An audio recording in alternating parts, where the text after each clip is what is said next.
Sheria Wiki that comes to you every Friday, and we get to have a conversation on the legal happenings of the week. It has been some time, I think 2 weeks. It has been the third week. Lakini poleni sana na tumerudi. Ni Sheria Wiki kiongozwa na Daktari EKURU AUKOT kama kawaida, party leader Thirdway Alliance, na tuko na DEMAS na pia tuko na jamaa yuko njiani anakuja anaitwa GABRIEL MUTHUMA. Is a governance expert. He'll be joining us shortly so that we can have a conversation together. Lakini tutaanza kama kawaida, kabla tujaanza kazi lazima tuende mbele za Mungu tuombe, alafu tukirudi tunakuja kusalimiana. Daktari anasemanga tukirudi tunaanza kutusiana, lakini tukirudi baada ya maombi. Haya, daktari utatuombea leo. Mimi maombi yangu itakuwa ni national anthem. Aya, we omba bas national anthem. Mighty Father, we thank you for this day. We thank you for another opportunity to be alive today. We thank you for this morning. We thank you for the program. We thank you even for the conversations that we are about to have as we have them. May it edify the fabric of this country. Even the tacklers, may them by the point of individual needs. In Jesus' mighty name I pray and believe. Amen and amen. Aya. Pia kuna mambo ya kiaba. It has been a night of very long knives between Jubilee and UDA. Watu wa mahasora wawili bado, watu wajalala boy. Hey, you have not been sleeping. Kiamba has been happening, and it's even getting crazier. Tallying has been suspended. You have suspended tallying. Yoni tricks za kanuni ndio zinaingia zimerudi. Kana mahudi hiyo. Umeona? Stima imepotea. Fujo imetokea. Tumerudi kwa ile msiba. Unaanza kuona macho nyeupe na meno kwa giza. Gesikia EKURU AUKOT has been declared the winner. And you're supposed to be talk, si tulisema when we were saying punguza mizigo, let's even go electronic voting. Yes. You know, I don't understand Kenyans. First of all, you know, we are one of the countries, I think in maybe sub-Saharan Africa, that is very hailed highly for using technology, embracing technology. Especially if you look at things like M-Pesa transactions. Imagine I can trust to send even 100,000. Now the limit for M-Pesa is 300,000. And somebody can send you 300,000 through M-Pesa. Half a million. Even if there is a mistake, actually, you correct it immediately. You know? So why can't we just, simplify our voting? And we vote. You know, you wake up in the morning, you vote, and you go back to work. You know, it's only in Kenya that we take holidays to go and vote. In other countries, people don't stop. On your way to work, you stop by a polling station, you vote, and go to work and build your nation. Hapa, we have commercialized it. Violence inakuja na hiyo. Sijui nini. Kenya Power inapotea. Fujo. Vijana wanakuwa organized. Yani, the jobless young men, all of a sudden wanapata kazi ya kutoa fujo. At least we finally get some employment. But anyway, employment ya gani hiyo? Ya ujinga. Unajua ni kazi ya ujinga, lakini kazi ni kazi, walisema wera and wera. Lakini EKURU, I don't know, you've been observing these by-elections, and I don't know what your feeling is about the whole thing, the whole ruckus, because if there's one thing I was coming when I was driving this morning, I was just hoping we don't have another by-election. You know, it's very sad that the way we conduct our political affairs in this country is really undemocratic to begin with. Because, you see, politics is supposed to happen within the framework of a democratic values and principles as espoused in our constitutional text. But unfortunately for Kenya, that's not the case. We talk of politics, but at the same time we are actually breaking the law. For example, when people cause violence, as in the case of Kiambaa, they're actually violating the Elections Act. You know, that's already unconstitutional to begin with. This cannot be an election. And we have commercialized this politics and election. Because when it comes to, say, election, by-election, or even the main general election, it becomes a matter of life and death. You know? And why? Because it's about profiteering in public office. It's not about service to the people. You know? It's people saying, you know, and that's why you can see, for example, the fight is about the parks. I get house allowance. You know, if you compare, for example, the benefits that accrue to a Kenyan politician compared to the benefits that accrue, for example, to an MP, say, in Europe or in America, you know, I was reading an article about how senators in Washington, D.C., for example, share an apartment. I mean, but in Kenya, you demand, even the MPs who are actually resident in Nairobi, they demand for a house grant. Guys who have been campaigning with the 10 vehicles, they now want a car grant. There's a salary. There's a loan. When you go to do your job, you want a sitting allowance.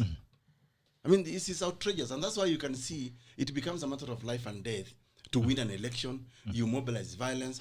And let me tell you, Bitok, I have never seen at least not in the recent past or even in the past, where after elections, that people have actually been charged of malpractices, which are actually criminal in nature.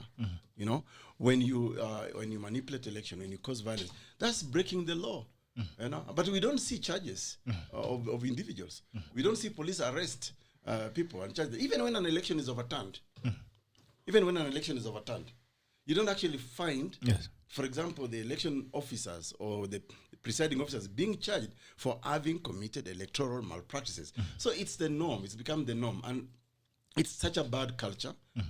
And that's why we end up getting very hopeless and lackluster, feckless leaders, ministers who cannot even, for example, read bills. And we will come to, for example, the bill by Pogisio, where and actually have a bone to pick with him, and I'm going to look for him and tell him that he's clawing back on constitutional, gains.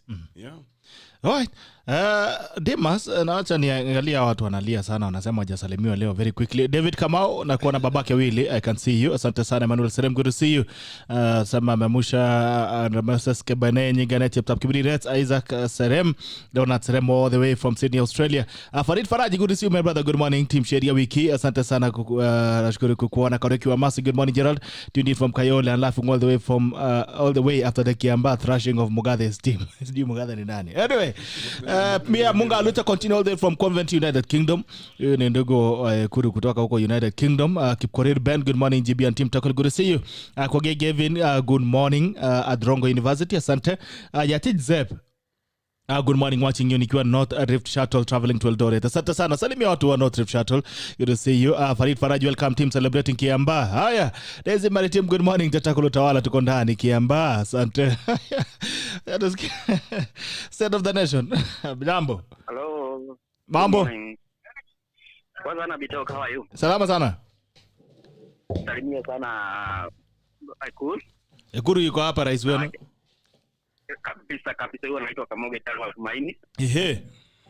Hiyo ni Nyandarua County. Watu wa Nyandarua County. Tuko wazima dhosa hii niko hii ile karibu na kwenye niko Kiamba. Unaendaje Kiamba?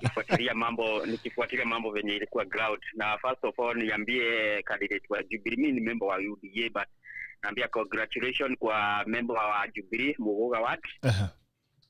Kabla kugoje ingine. Okay, so results zimetoka za Kiamba? Za Mugoga zimetoka, Kiamba bado. Na waambia kitu ya maana kwanza watu wote wa Kiamba, ya maana sana ni amani. Wenye wote watachaguliwa ni watu wao. Ndio tuna matumaini pia watu wa UDA ya Kiamba tunapita nayo. Wanapita nayo. Unataka kunyorosha Jubilee kabisa? Hiyo lazima tunyoroshe, hata ukiangalia ile ya Mugoga penye imeenda. More vote. Si lakini nasikia kusema mlima Kenya imeamuka na kuna mwelekeo inapata, so wenye walikuwa wamelala wajue gari imetoka kwa speed. Uliona venye tulifanya mpaka kule kwetu Nyandarua Lulie. Yes. Hiyo ilikuwa mwanzo tu, na nikakwambia hata huku Kiamba tunaingia, na hapo ndio tunaelekea. Saa 4 najua mambo itakuwa sawa. Saa 4 ya mchana. Saa 4 ya mchana mambo itakuwa sawa. Sasa nikuulize, unatoka Nyandarua. So what is the significance of this by-election? What will be the political message in the country after at 11 a.m. today? Kiamba Mugoga by-election zilikuwa na maana kubwa sana na zilikuwa za muhimu sana. We are the one to shape the 2022 general election, how it will go. Hii ndio maana ulikuwa unaona imeangaliwa sana na ndio unaona sana unaona vita iko katika ndani ya nyumba ya Wakikuyu. Okay. Kwa ukiangalia Jubilee ni Wakikuyu, UDA wenye walikuwa huko ni Wakikuyu. But kuna habari ama taarifa ilikuwa inataka kutumiwa mlima. Ya kwamba nadhani wenye wanasoma siasa wamejua ya kwamba voting pattern imechange. Si venye tulikuwa tunaambiwa mudo wenyu laudi tumebadilisha, na hili sasa imeonyesha dalili ya kwa kabisa venye kwetu itakuwa.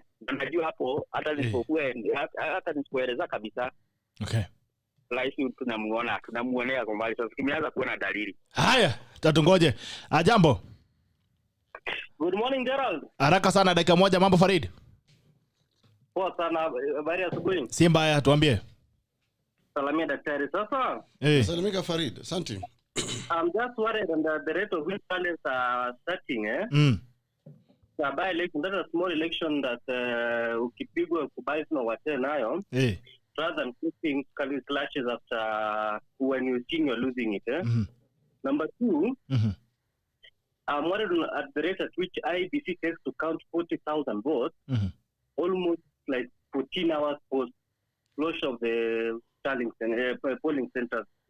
It is so unfortunate that it is only 2 elections that they're having. They're taking like 40-something hours to count the elections, to verify the elections. It's taking too long. I thought this thing can take like 30-40 minutes. We are done. You're sleeping at 9. You're not done with the results. You're winning 3-5 polling centers. Number 2, I'm daktari. Amtafutie katiba tafadhali. Katiba? Ya mwaka gani? Katiba. 2010. Katiba 2010 ni hajabalishwa hiyo. Haya, na hata mimi nitakudonetia niko nayo. Najua mimi ni PA wa daktari sasa. Lakini najua anataka ile autograph bwana. Wewe unaweza autograph. Najua yangu inakuja na authority bitoka. Hata mnipendi bwana. Sawa. Sasa fanya hivi. Tafuta daktari atakuwa area ukimwona akupiga autograph. Daktari ukitafuta wapi? Wewe niko Nairobi tu, wewe bitoka atakupatia namba yangu tuongee. Sawa, asante sana Haya sawa, cheers. Na mpunguze mzigo. Bado iko www.punguzamzigo.org. Tulifanya hiyo kitu IEBC katupiga teke kitu kingine mbaya sana. Imerudi tena. Wao sijali tuko bado. Hiyo ndio kampeni yetu mpaka 2022, wapende wasipende. Sawa. Asante sana Farid, kwa na siku njema. Basi bunge la mwenyeji tutaifungua saa 3, so usiende mbali sana. Ndio mbali, nasikiza kwanza alafu napiga baadaye. Asante. Haya, nesi maritim na kuwa na Millicent Tirop. Asante Farid. Anasema nataka katiba ya 2010 constitution kutoka kwa daktari. Yizar Shakim, good to see you my brother. Good morning from County 0417 Ratinda, all day from diaspora. Good morning team kubwa, team Kenya, team Takola. Asante sana. Kamogi Dhari wa Tumaini, good morning from Dabibi Central Naivasha. Asante. Mungu alita continue, anasema hakuna salamu imekuja. Asante Farid Varaji, Dr. EKURU kwa dafutia mimi katiba bwana. Saidi huyu jamaa katiba. Moses Kotut, good morning. A few of them nitawaandikia. Utaleta autograph. Wewe kuja na zako na autograph wewe aje. Moses Kotu, good morning. Showdown did happen. Congratulations Aslan Nation tuned in from diaspora. Asante sana. Eva Chepke, my good to see you. Mheshimiwa. Naona Hilary Kaburok la kusema who is Gerald Bitoka, I've been listening of him. Ndio mimi huyu tu mmoja unamuona hapa. Haya, Lawrence Kigen Kiblagat following from Mislia. Asante sana Julius Were. Good morning following from Busia. Asante sana. Mark Toil Doret Simbi with my great friends and anawagotea sana. Gerald Nebaia kesho it's my birthday, but sina kakitu nichangie kakitu hapo, mimi ni mulanyasi. Haya. Birthday. Yes, wewe unasema kwa nini walanyasi? Sasa walanyasi wamekuja wanataka keki bwana. Ala.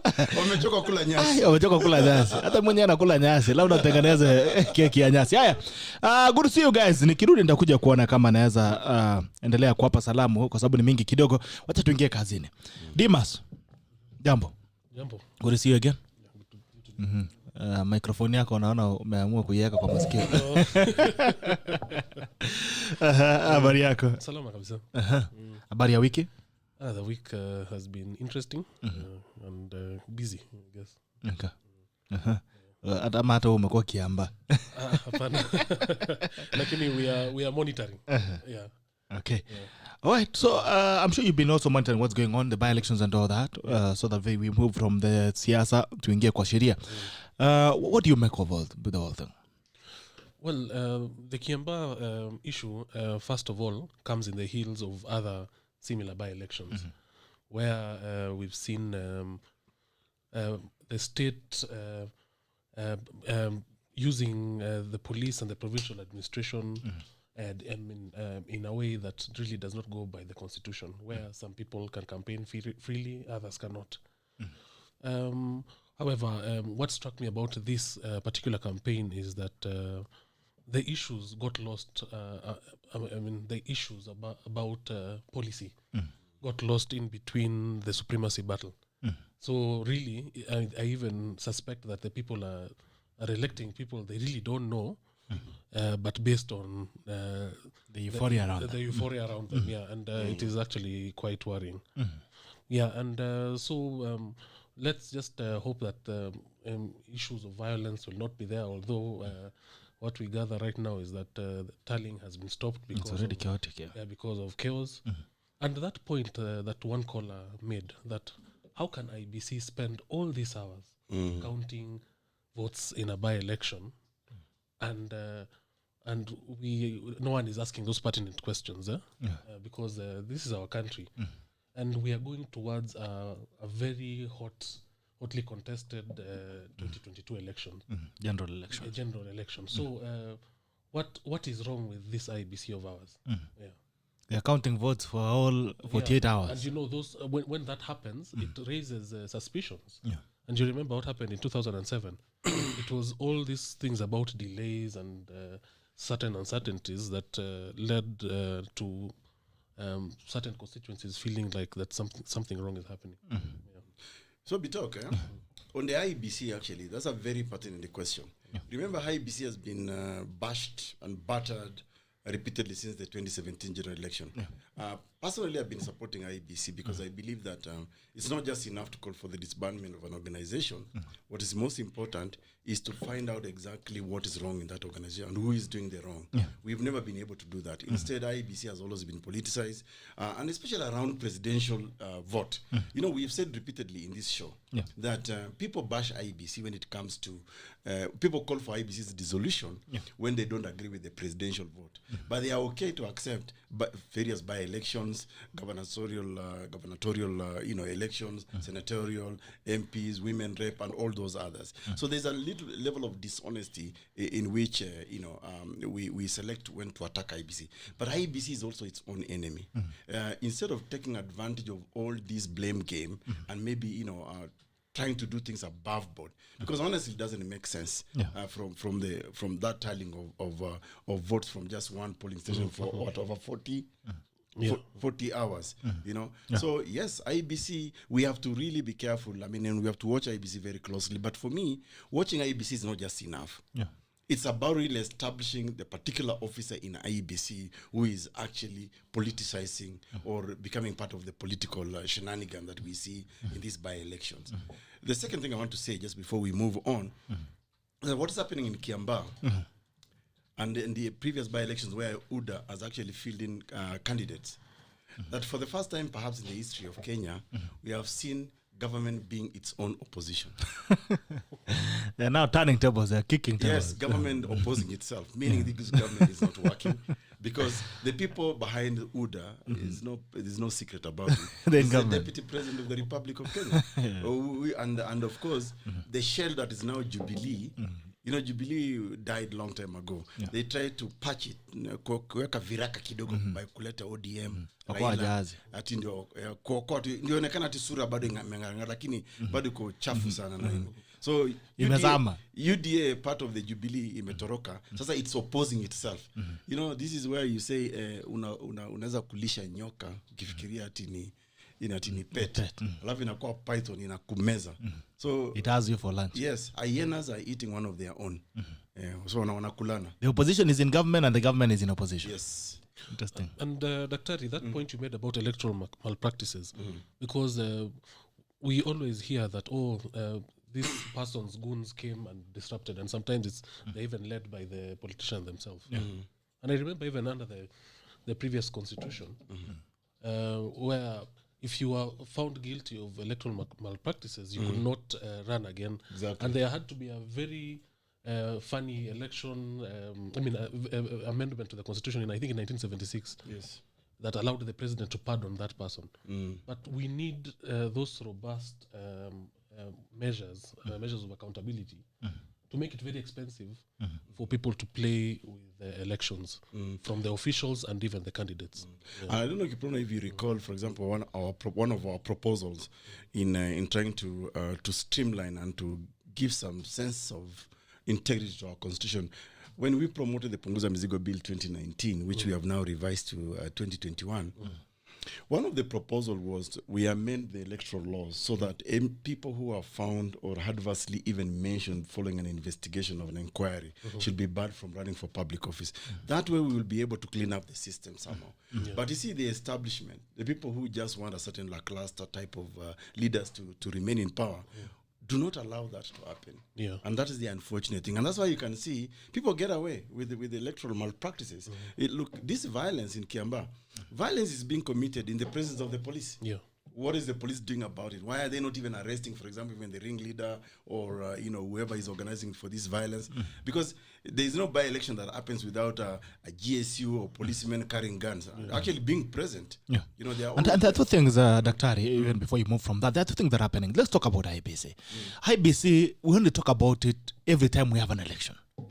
Then we move on from it until we get into another election and we need to start fighting. That is number one. Number two, the militarization of elections. I mean, every time you see police in a polling station, subconsciously you assume they are there for the government machinery and whoever is pro-government at that point. And it's happening. So two things. How we quickly move from IEBC until it's another time to fight about it, over it. Raila and ODM or NASA were very consistent with the issues they had with IEBC post-2017. But then they went quiet. The handshake came in, everyone went quiet. We're okay. Nobody talks about Chebukati anymore until we start fighting again. Are we sincere in all these issues? And where is the turnaround then? How do we fix it? No, we are not sincere, Bitok. We've never been sincere. It's been about opportunity cost. I mean, like the way they say that we are all corrupt in Kenya, only that we don't have the opportunity. To keep out opportunity, PSC to now. So I think the truth for the matter is there's never been any sincerity in the way we do our politics, and principally also because we have allowed our political space to be dominated by a tiny minority of individuals who now have developed a sense of entitlement that if it is not them, it is them who must have a say. You want to do the constitutional change? No, yours is bad. Punguza mizigo ni takataka ni gunia. Ungojeni yetu ya BBA.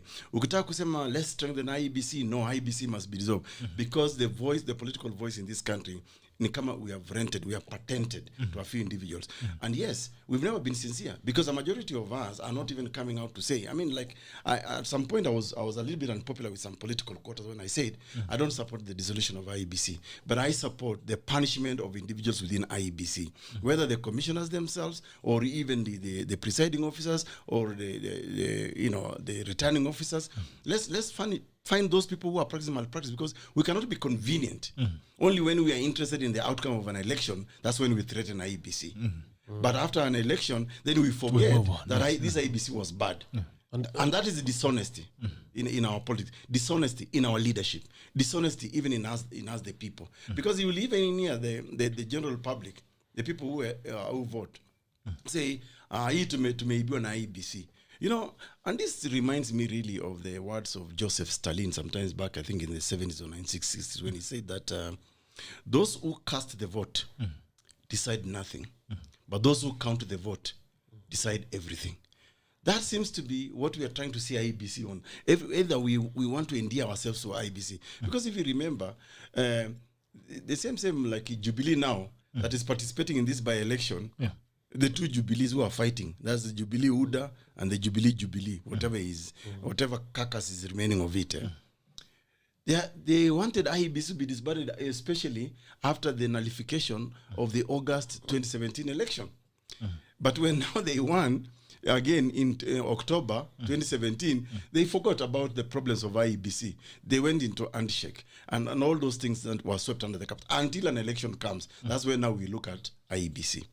And you can see IEBC is also being used. I mean, not to comment on what's before the court of law, the appeal court. Is you can see there's an article, I don't know whether you saw an article yesterday or the day before yesterday, about IEBC already procuring for referendum materials on the BBI. And there's a court order that bars them from doing anything relating to the BBI referendum. So IEBC is its own enemy. So when people actually say that this IEBC is problematic, they are right, because even now as we speak, there is a court order that bars them from organizing or mobilizing anything to do with the BBI referendum until the outcome, the judgment is read in August the 20th. But Chebukati and his wisdom or lack of it decided to proceed to tender. ni pesa tu, watu na tenderpreneurs have checked in. They know that there's some money.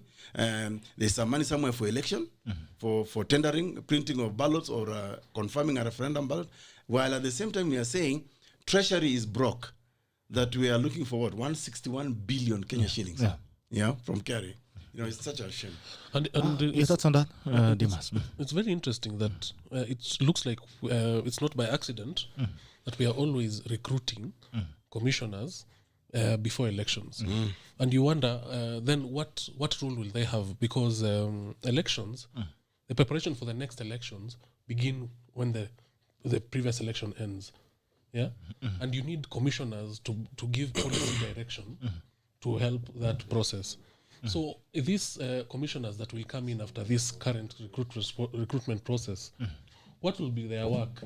For example, pertaining preparation of 22 elections, it will be almost nothing, because they'll have to be inducted for a few months, and then we're going to another election. And who knows what happened the last time? Others will start resigning, and so I mean, it looks like it is by design that we cripple IEBC before elections. Okay, so before we move from there, look, since 2017, and immediately after the resignation of the other commissioners, we've had about how many years? 3 years? Yeah.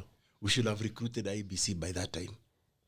But you see, IEBC, though an independent constitutional body, and in our constitution, under Chapter 15, but it's being politically manipulated by the executive, by the political class, because its recruitment is at the mercy of the political class, of the president. No. But what I would have expected somebody like Chebukati in his leadership role is to even protest or make a request if they found themselves incapable of undertaking their mandate constitutionally or even functioning. They should have then demanded for the recruitment of these commissioners, because it's not to say that there wasn't a budget. There's already a budgetary allocation for this for the 6 commissioners, 7 commissioners, even despite the resignation of Kombe and the others. So the money was there already allocated. So there was money for this to fill the gaps. But see, the IEBC itself went to bed, was comfortable. And for me, to be honest, I also have problems with IEBC. If I compare, for example, how IEBC handled our Punguza Mizigo Bill 2019 compared to how they handled the BBI Bill 2021, you can see there's sheer discrimination, sheer bias on their part. They lacked independence. Because with our bill, and I want to repeat here, they took close to 5 months to just verify the signatures. First, they started by saying that they did not have money. We told them, no, but even right now, your operation is not national, it's not full, so you have some money, you can allocate. This is part of the constitutional mandate. You cannot cry. And then, when it came to verifying the signatures, they took a whole 5 months in our case. But in the case of BBI, because they are manipulated by the executive, they actually took close to it? Within a short time, they already confirmed, there are 5 million signatures. In our case, they demanded a soft copy of the signatures and hard copies. That was not the case with BBI. So yes, IEBC is allowing itself to be manipulated because it lacks its own independence, and going forward, actually, it's lacking in integrity. Okay, all right. Twende kotini. Now, there's something that's happening last week. It's about our good friend Nelson Avi. And I mean, sometimes you wonder the dramatization of issues, and you fail to separate where the real issues are and where the politics is. And you find that when it comes to cases to do, the EKURU today swallowed this Java bottle. The kind of case we'll do for you, and when a normal Kenyan does something, it's totally different. Why is it that when it comes to profile people, we want to dramatize the cases? And do you think what's going on in LSK, Avias, of course, has come out and they said, no, these guys are targeting me, the system is targeting me. Do you think the justice system as well is being weaponized? Yes, the justice system has been weaponized in this country because, like you said, let's go down, let's break it down. If an ordinary Kenyan today reported just a simple theft, in a police station, there are many excuses the policemen will give First of all, the arrest will be a nightmare to arrest that one. Even when they identify the person, they will not bother that much. Sometimes you'll be told, hatuna transport. Weka kama mafuta. Weka gari mafuta. Ama uko na gari. You know, me personally, I've experienced that. Yeah, at my level, I've experienced that where I've reported a man who conned my client XY amount of money in hundreds and hundreds of thousands. I had to provide my own vehicle, my own driver, to drive around with the police for nearly a whole day, actually. You know, so you can imagine a kawaida Kenyan, and yet the law recognizes a crime is a crime. Doesn't matter its magnitude or of that crime. But the truth for the matter, yes, justice is being weaponized, and the police are also now coming out to demonstrate that actually they are a puppet of the system. Because, like you are rightfully asked, why is it when it's a supposedly high-profile figure, or Bado, Nelson Avi, there's so much dramatization. So much dramatization. Even in the case of Avi, I mean, and I'm happy that the IEBC had already stopped his prosecution. There was even no summons. You know, Avi is a public figure. You know, I know also Mercy Wambua. They're all public figures. If they could have probably even been called to the police to record a statement, and there was no investigation. From what I read from the court papers. So yes, kama wewe ni mla nyasi bitok, utakaa tu kukikula nyasi. Lakini kama wewe pia ni high profile figure, the justice system is tweaked or twisted to either depending on our apologetic to finish you or to heal you or to build you. Because there are some of them who are actually not untouchable. And there are some who are critical, and it's clear that Nelson Avi has been very critical of the government. And quite a number of lawyers will tell you that our LSK, the leadership at the LSK, or LSK affairs generally, is always being influenced by the regime. In fact, this manifests itself when it comes to campaigns. In fact, we are probably worse than even political parties. I really wish that the Law Society of Kenya could adopt what ISPAC is doing, the Institute of Certified Public Accountants of Kenya. Because what ISPAC does, they vote online. There are no campaigns. You present yourself as a candidate, ISPAC sends you tokens, and you vote online. But for LSK, you've seen money pouring. Sometimes you wonder, I mean, we are lawyers. We're supposed to exhibit professionalism, integrity in the way we do things. You know, now to go to be elected as into the council of LSK, you must change your mbuzi, you must buy booze, and now you hear money is lost. And it shocks me because the center of this thing between Avi and Mercy is the disappearance of millions of Kenya shillings belonging to the lawyers. And I remember attending the last annual general meeting of the Law Society of Kenya, which was virtual. And some of us pushed for audited account, for forensic auditing of the books. But I was shocked. Some of the most senior lawyers in this country opposed auditing of books. I mean, this is just accountability. So even we lawyers, as we like to argue in court, or national values and principles of governance in Article 10, one of them being accountability, integrity. We argue that a lot in court. In fact, if you look at any constitutional petitions, one of the most constant article is Article 10. It's in the KIPRONO, Article 10, where we talk about accountability and integrity. But now when Harvey is seeking for that accountability and integrity, you can see a split becomes a problem. So yes, justice has been weaponized, because I don't see the dramatization of the arrest of someone like Avi. Is the president of the Law Society of Kenya. Whatever offense he may have committed, and I don't know, may not be a serious offense, but actually just be a misdemeanor. I don't know. I don't know the nature of the assault, but I suspect. It's probably, I don't know. I can only speculate. So it's not. It doesn't really warrant. It's not like a terrorist whose house you surround. You know, and then also media. You people in the media, but bitok nyinyi watu wa media. Sijui ni kuna kacheki wewe unapitaka chini ya meza mwanga nayo bwana, na tunakulanga nyasi. Ni koleo, lakini pia nyinyi ndio media ndio mnawakishaga hii moto. Wale media wengine sisi we are good media. And see now there is another level of another media called this gutter press, you know. And the tea masters. Yes, let me not mention some of them, because wanaandikaga tu kiolela hata they don't check facts which and it you know as a journalist you're also supposed to do really some basic fact finding before you pen an article to your readers. You know, I don't know, maybe KIPRONO has a different. Do you feel is the system is being weaponized against him, and what do you make of the saga? So on this one, I will not comment because both parties are known to me, and by virtue of where I work, I have to work with both of them. Okay. So in that I cannot comment. But what I can say is that in our constitution there's that concept of the rule of law and equality before the law, and those are very important concepts. And part of the rule of law and equality before the law is procedure.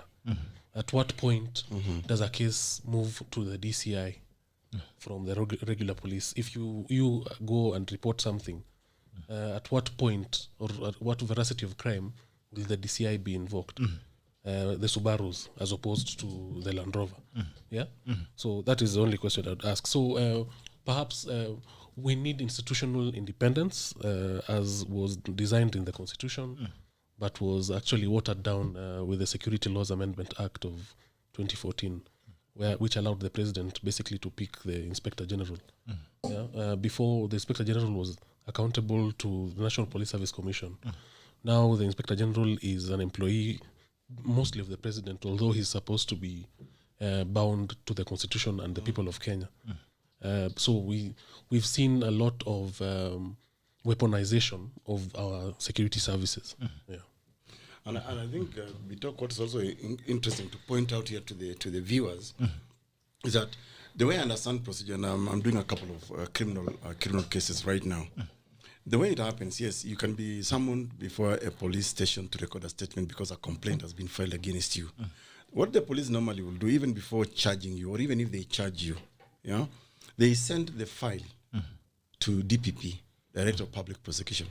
The Director of Public Prosecution then looks at the files, reviews it, looks at the evidence, and maybe propose whether a charge is sustainable or not sustainable. And it may return the file back to DCI to tell them, Director of Criminal Investigation, I think you need to investigate more. This complaint does not meet the certain provisions of the law as you preferred it. This happens all the time. But I also noticed that in high-profile figures, say Akina Havi, Akina Obado, and others, Sonko and the rest, you will see already the trial in the public domain. Even before that process has been allowed. And remember now, DPP has also come up with a policy called diversion policy, where it's encouraging elements of alternative dispute resolution, even between parties, especially if, for example, in the case of Harvey and Mercy, they work together. One is CEO, the other is a president of the LSK.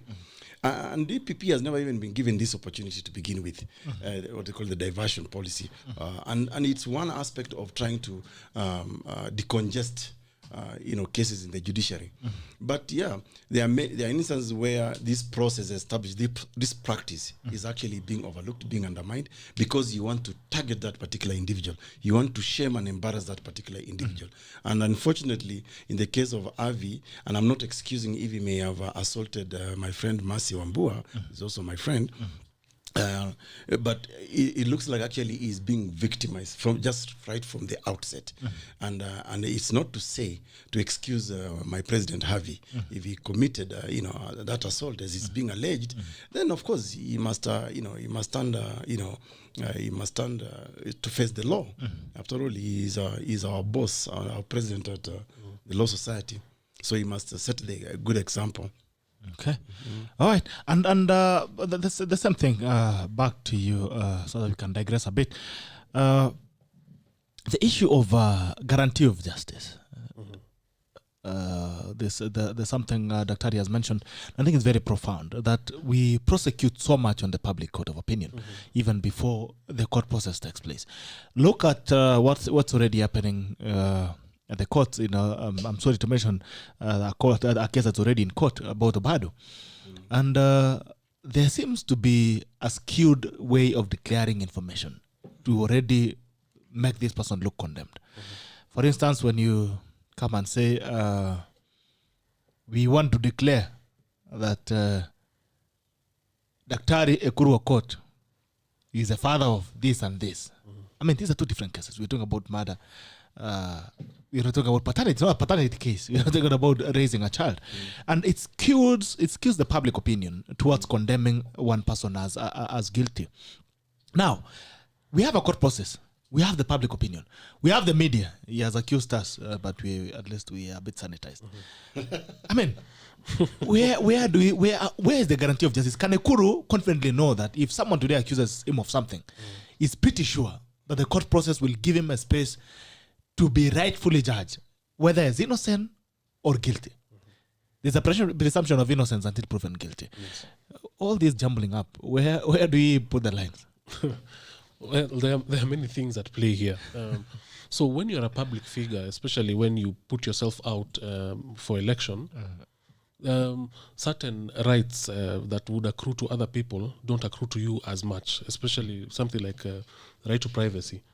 And then court records happen to also be public records, right? Unless the court orders that this information prejudices something or something like that. So a case like Obado's, one might say that it's a case of public interest, because this is a governor alleged to have committed a murder. But at the same time, our media houses should know that, and even lawyers should know that cases should not be tried in public.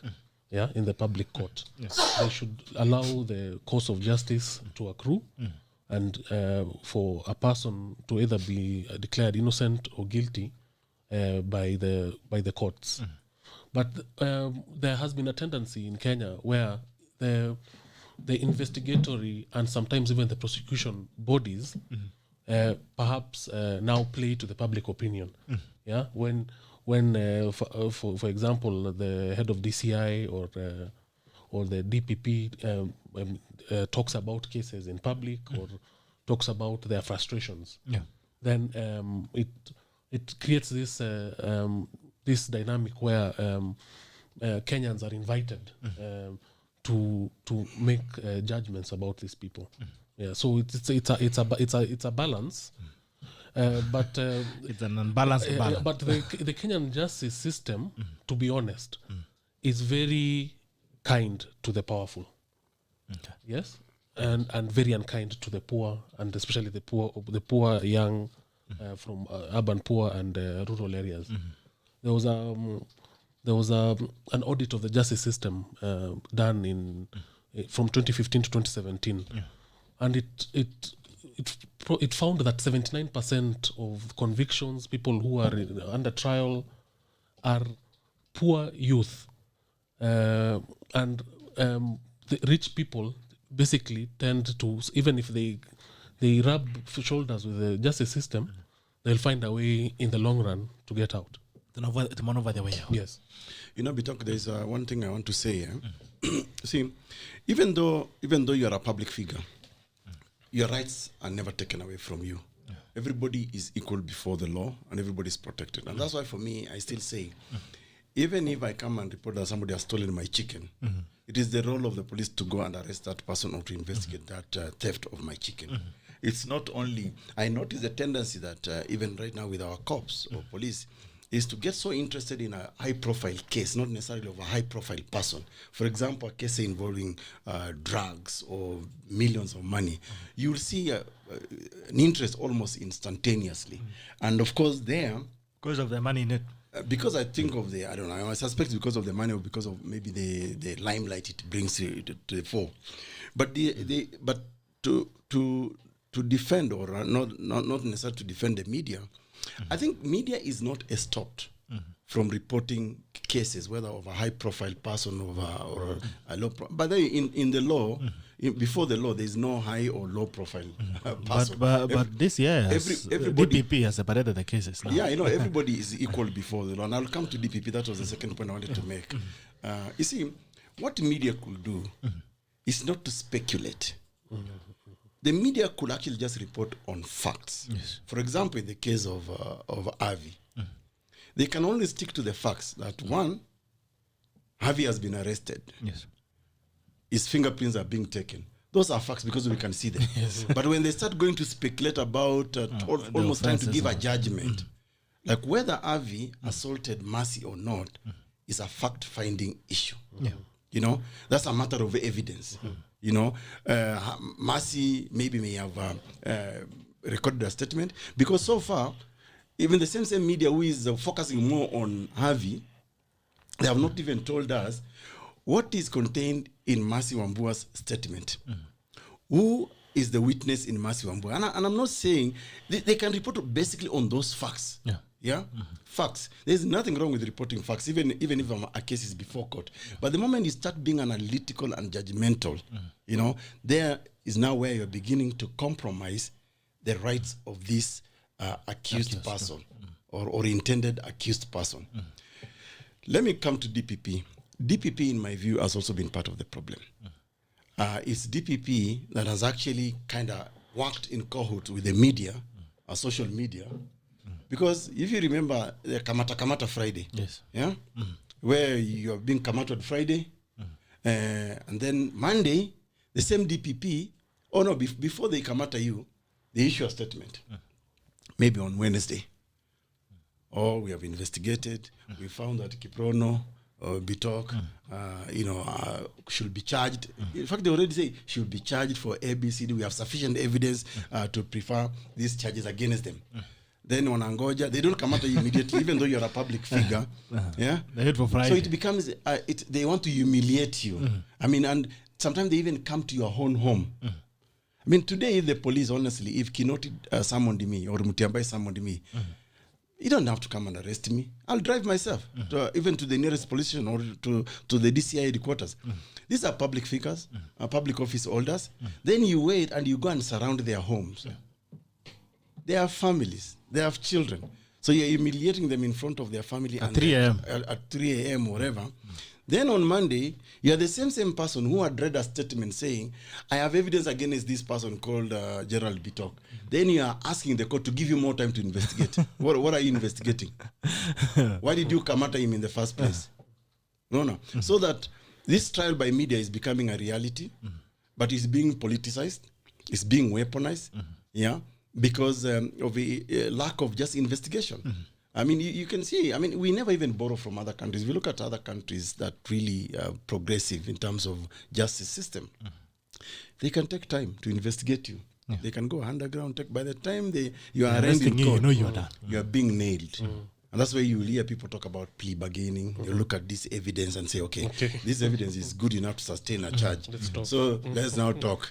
Do you want life imprisonment? In Kenya, they arrest you fast. If you plead to the charges and you agree, we save court's time and taxpayers' money, then we'll give you 10 years, 20 years. But that's because there is proper investigation. But look in our case. You are being harassed over the weekend. And in fact, some of these offenses are also bailable. Why you'll be harassed and not being bailed, I don't understand why. Yet, a traffic cop will stop me on the road and probably tell me Nunua Chai and let me go, or even warn me. You know, in our law, police actually have the power to warn you, or they call caution. They could caution you. For example, I've been arrested a couple of times for allegedly overspeeding. And I tell the policeman, it's only 5 kilometers above, you can warn me. Now I'll be careful. And now that I'm driving. Sometimes they just become so difficult. And the big mistake you make is to identify who you are. The moment you identify who you are or you produce, say, your ID, then they say, nyinyi ndio wale wana sheria mnasemaga nyinyi wana sheria. Sasa utajua sheria ni nini. Me, I've been detained for a couple of hours just because of a minor traffic offense, which I don't mind. But I told the officer, si uniandike your ticket, it's okay. Me, I'm more than happy to appear before a magistrate. Niombe msamaha. And that is where they have a problem. Niombe msamaha, ama nipigwe fine, it's okay. Nichangie taxpayers kiti. Sina problem. Nimekubali. But they still refuse. They still take you, they detain your car for hours. So it doesn't really make sense. And especially when you're a so-called public figure or a high-profile figure, depending on whether... And sometimes also high-profile figures, to be honest with you, buy their freedom. They will reluctantly, for example, want to charge you. Unaambiwa sasa wewe unajua lazima uangalie mambo namna gani. kuna baridi. Cheza kama Si wewe ndio umeleta baridi. alianga ni mbaya. Alianga ni mbaya. Pneumonia. DEMAS, South Africa. What's going on in South Africa? Are we losing a nation? Well, the irony about South Africa, first of all, is that they are protesting the arrest of an individual who basically surrendered the country to cartels. So, I'm going to talk about poverty and inequality, but at the same time, we have to acknowledge that he has contributed to this poverty and inequality. But there's so much poverty and inequality in South Africa that is not being addressed. That they felt that if the criminal justice system is coming for one of us, yet we have lived in this country for hundreds of years, our minerals, even our land right now is not with us, and nothing is being done about it. There comes a time when there's a tipping point, and this happened in South Africa, and they need to have conversations with themselves about what they're going to do about social justice, about inequality, structural inequality.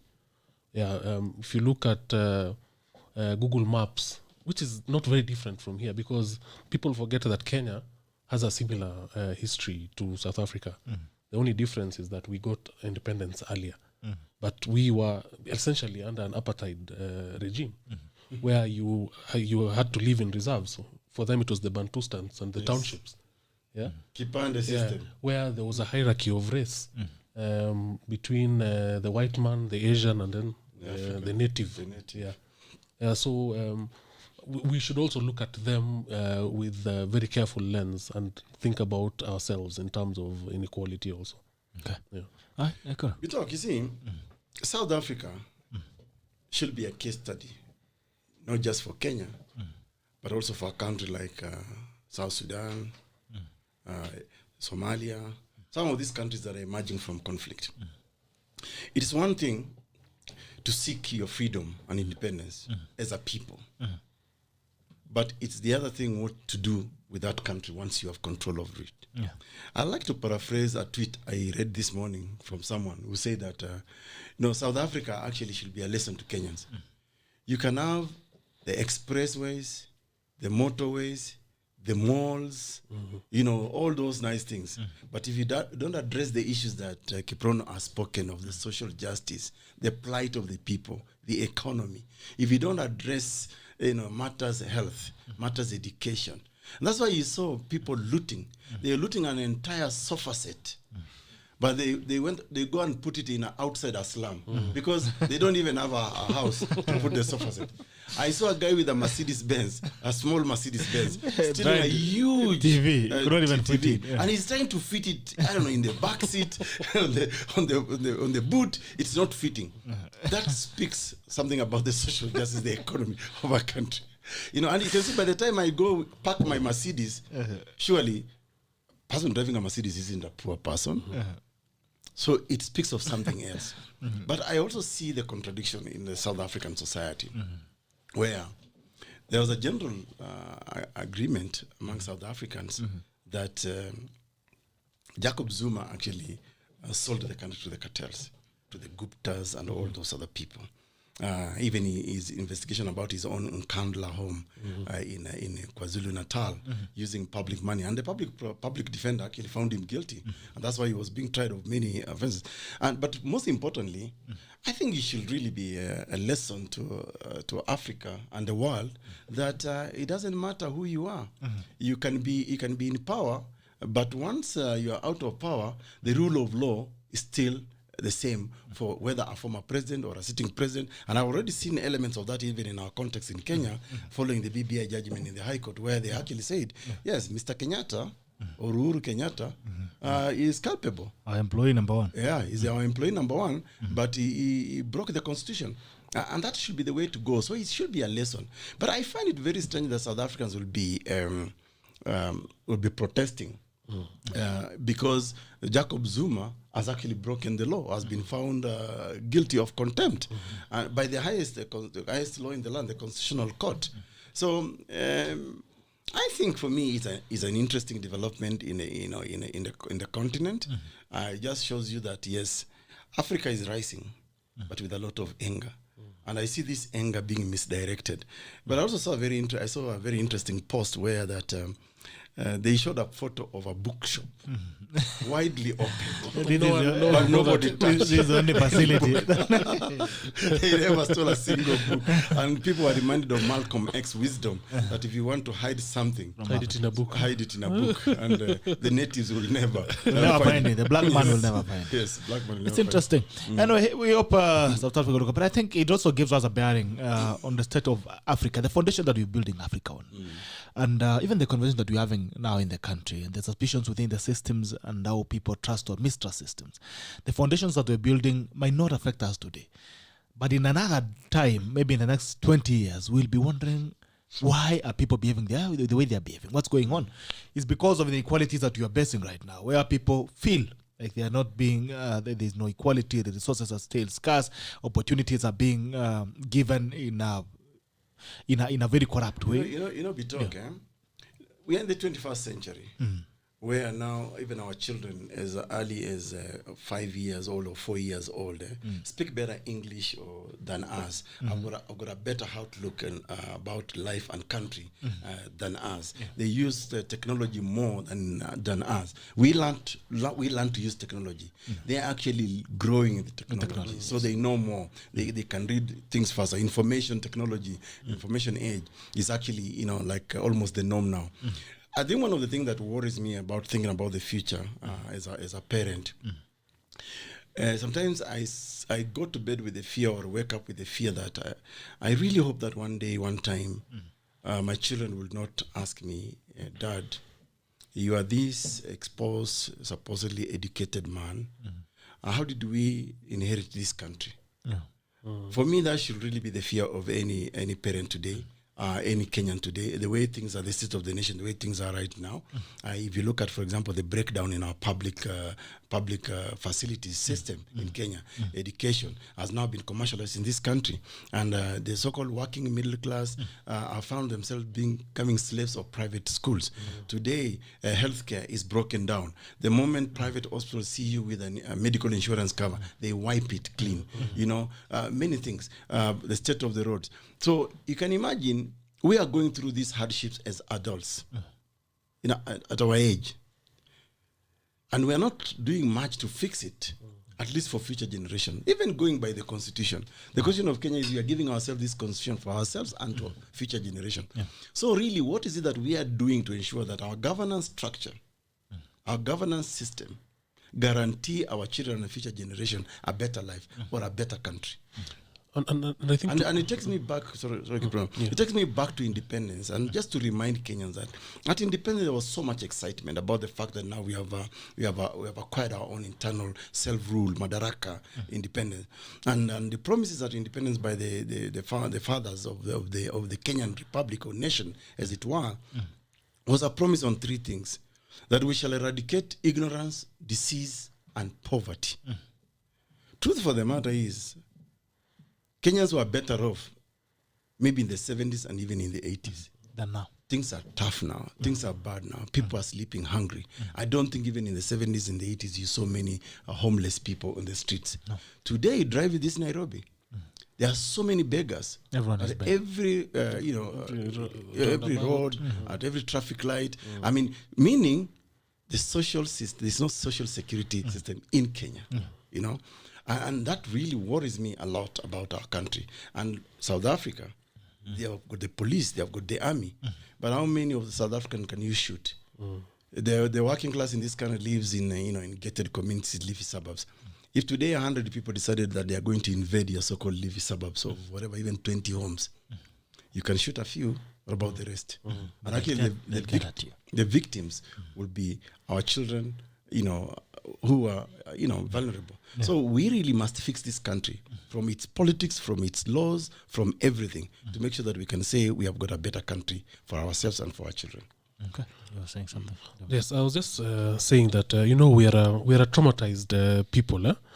150 to 140 years ago, the white man came to Africa and drew borders regardless of the way communities were structured, their governance structure and everything. And they came in with a racist attitude, and they came to extract, to take to their to where the empire was domiciled. And so by the time we were agitating for independence, which we tried to do in many ways, from fighting to striking, labor strikes and whatnot, we found ourselves with a constitution that was negotiated by a few people in Lancaster. So these guys actually went to I mean, you know, when you're negotiating, you can't negotiate with at the oppressor's place. But anyway, that's what we did. We didn't even go to a neutral place, the Lancaster Conference and all. And there were very few Africans who tended to be elite, who tended to have been the most educated people. And when they got power, finally, they inherited power, but they did not restructure it to help the people. They actually took the power. The oppressors changed color. They took the power that the crown had. So when the crown was here, it was there to extract and to take back home. But when these guys came in, they were extracting for themselves. And the police turned from protecting the crown to protecting this class of people, and actually preventing other people from interfering with that class that took over power. So even if you look at the structure of the police, which was actually established by the British East African Company initially, right? And then they became a tool of the colonialists. The police, as it was structured from 1963, continued with its oppressive ways, especially against the poor. This thing of being asked for your ID is actually something that used to happen in the colonial period to ensure that you are in your reserve, right? Yeah. So we did not deliberately sit down and decide to restructure and to ensure that this country was going to be for the people. Okay. Yeah. You know, we talk. Just to add one last point. Post-independence Africa was actually a continuation of colonialism. But now, our own, who revered or saw themselves as part of that so-called elite that colonized us. And I like to remind, Kenyans of a book by a man called David Lamb. It's called The Africans. David Lamb in The Africans writes and says, Africans were deluded to think that when they chased away the white man, only to realize that they're actually replaced by black colonialists who are more concerned about their own personal interest. And that's why you can see our governance structure became tribalized, individualized. Even today, in Kenya today, even look at even the amendment to BBI, the proposed amendment to BBI. It's about, the thrust of BBI is let's expand the executive to accommodate certain individuals, persons who are supposed to be representing certain region, but actually they're representing tribes, their own tribal enclaves. So there is a betrayal of our governance structure. Because if you think about independence struggle in any African country, by and large, it was a protest against the governance structure of an alien society. Yeah, it's a protest against the laws, the imposition of laws from a community. I mean, a people we do not know. The criminal justice system was an imposition. They brought us laws like, if you look at our criminal justice system in Kenya, or the penal code, it was actually borrowed from India. You know. So it's not African. It's not autochthonous, as we say. It's not coming from within us as a people. So even as we look at our laws, the making of our laws, it is actually, there's that foreign element. There's a transplanted element. Already rigged. Yes, you can say it's already rigged. But what is unfortunate is that if you think about the people who shed blood to give us an independent Kenya with an independent constitution, or now so that we can make our own laws, they are actually betrayed. Those people right now are turning in their graves. because the people we thought now will change the system, to suit us what an African nation, an African people, African community is, still was stuck to the colonialists, and the major problem really is that, I think, let's be very frank, we may have read about what a republic is, or the nation state as formulated in Montevideo back in the days.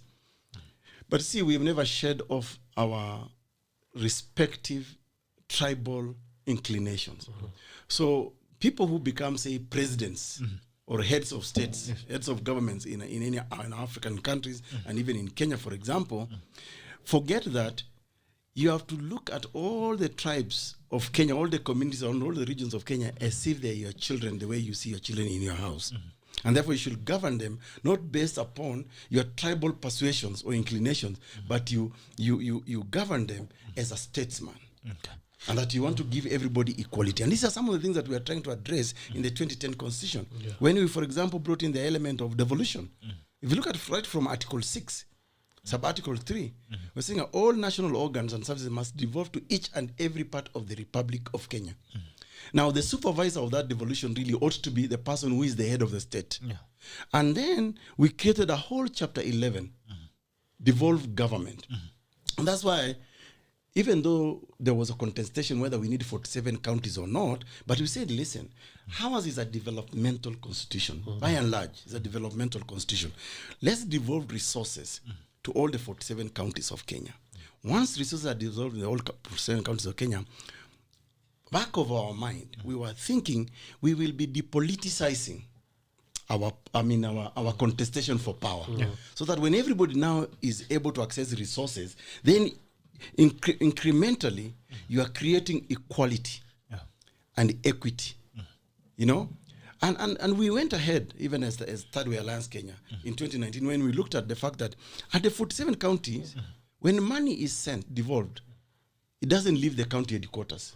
And that's why we came up with the idea of the Ward Development Fund through the Punguza Mizigo Kenya bill, which unfortunately, again, the establishment led by Raila and Uhuru fought us so hard, because we were saying, even in your ward, in Ishaweri or in Bondo, where you come from, we've seen abject poverty.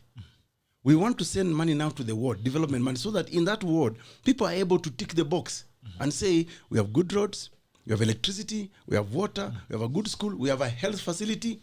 And we've learned a lesson even with this pandemic. Surprisingly, the so-called ruling elite in this country do not really want to see equality, even through the law, even through the constitution, that they swear. And by the way, both of them, like now people who fought Punguza Mizigo, also saw themselves as president using the constitution of Kenya. One in Uhuru Park, the other in Kasarani.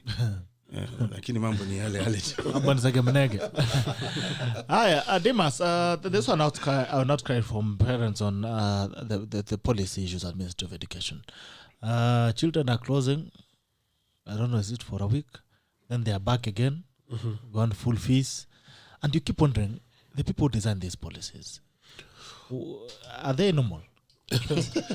Well, first of all, education is part of that neo-colonial structure that we inherited.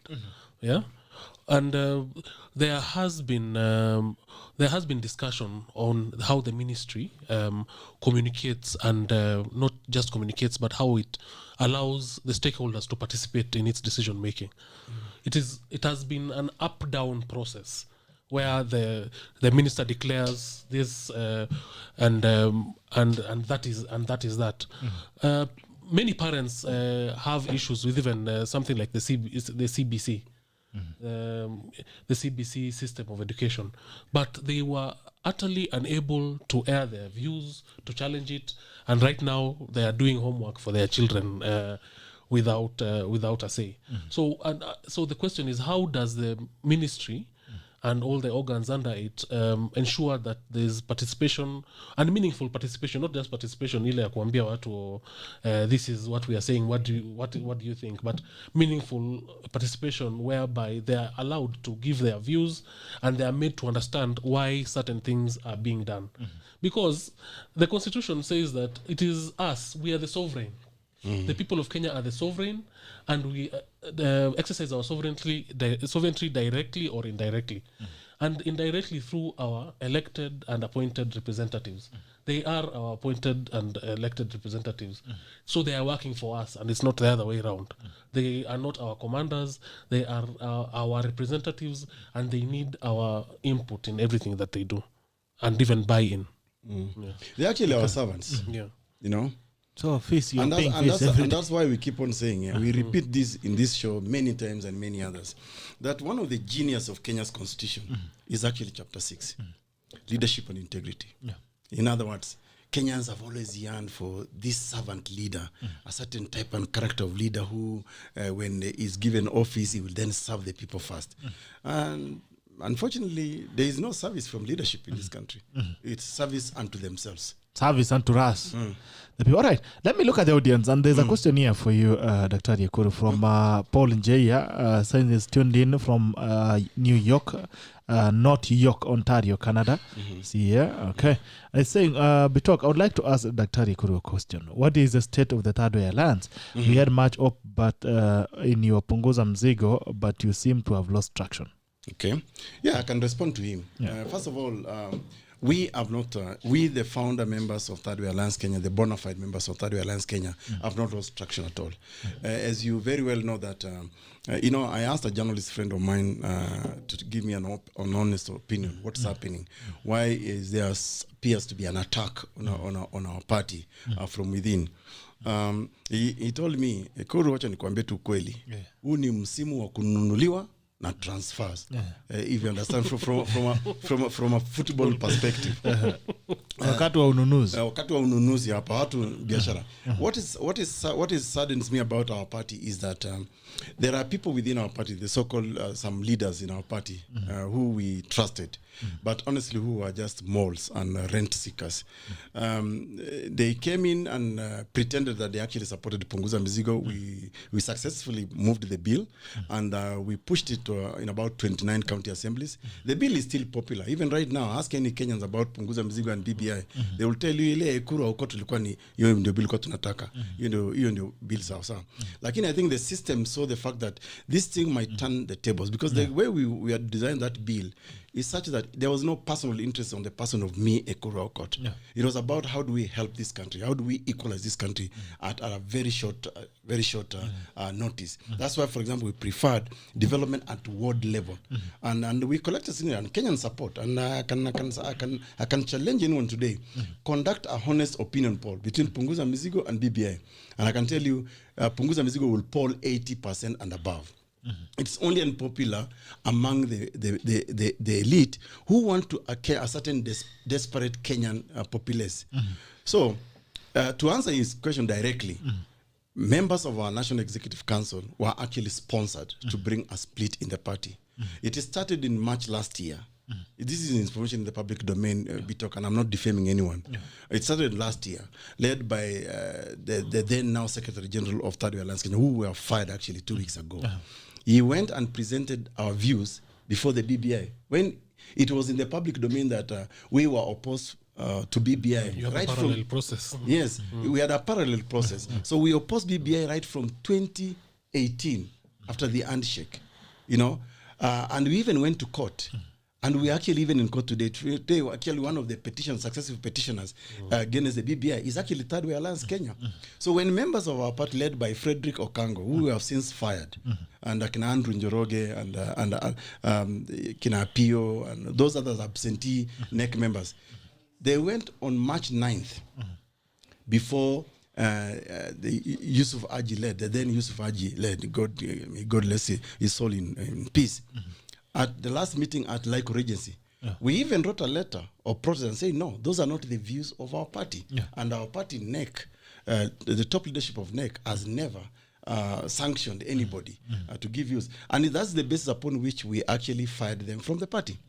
But the truth for the matter is they are funded by a rival political party, and I'm not afraid to say who it is. It is ODM and Raila in person.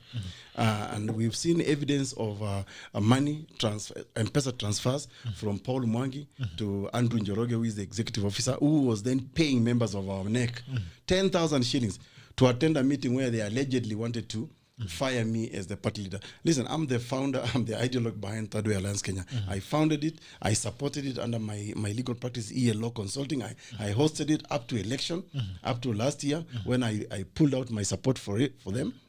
And they were being funded to pass stupid resolution to say that I have embezzled money from the party, which they cannot even prove, by the way.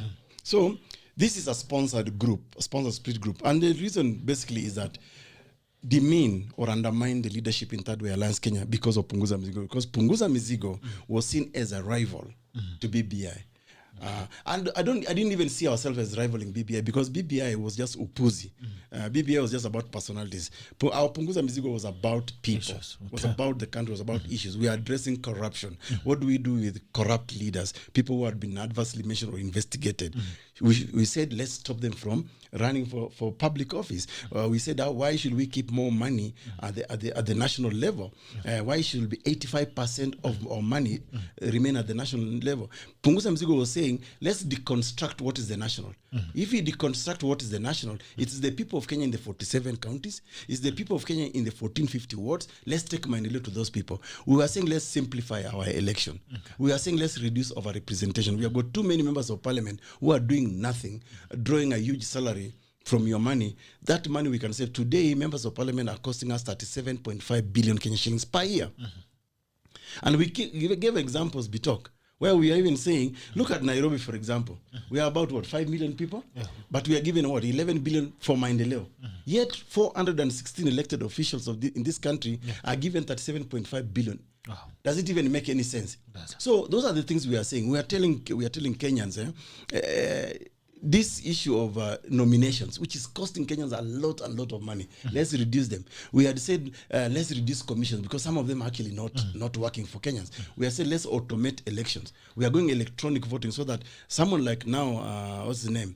Who is calling from York, asking that question from York, as a Kenyan, he can actually vote electronically. Those are the proposals we are putting on the table. We are saying, let's not spend so much money on the registration of voters. If you acquire a Kenyan ID at age 18, you should be deemed to be a voter. No. Those are the good things about, Punguza Mizigo, we are saying. But you see, the system, so the leadership in EKURU, AUKOT, and in Thirdway, it is sponsored Okango, Akina Andrew Njoroge, Akina Pio, people who have been absentee, they know nothing. And let me tell you one of the lessons that we must learn from what is happening to Thirdway Alliance Kenya through these younger people. It's a tragedy when young people come into politics expecting politics to fund their lives, to pay for their rents, to be their bread and butter. Political money has never developed anyone. And there are so many living examples today of people who have been in politics, benefited from political capital, but actually now are wallowing in abject poverty.